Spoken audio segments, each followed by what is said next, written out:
Welcome. Today we're diving into how to stop X, formerly known as Twitter, from personalizing your experience with Grok on your PC. If you've noticed Grok popping up in your feed or tailoring suggestions based on your activity, this quick guide will help you take full control of your privacy settings. Alright, let's get started. First, open the X app on your computer. Make sure you're logged into the correct account. Once you're in, look to the left side menu of the main dashboard. You'll see several options: Home, Explore, Notifications, and more. Click on More, right near the bottom of that menu. Next, a list of settings will appear. From there, select Settings and Privacy. This is where all your customization options are tucked away. It might take a second to load, but once it does, you'll see a series of categories to choose from.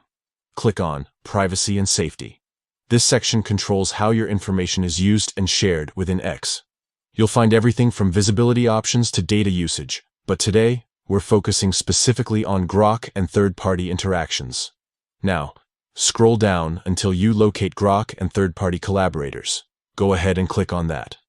You'll see a few options here that decide how much data Grok can use to tailor your experience. To prevent X from personalizing your experience with Grok, simply uncheck the box that says Allow X to personalize your experience with Grok. Once that box is unchecked, your preferences will be saved automatically. You don't need to restart or confirm anything else. And that's it. You've just turned off personalized experiences with Grok on X. This means Grok will no longer adjust recommendations or content based on your usage behavior. It's a small step that can make a big difference in maintaining more control over your online activity and privacy. If you found this guide helpful, make sure to stay tuned for more updates and walkthroughs about the latest X features. Thanks for watching.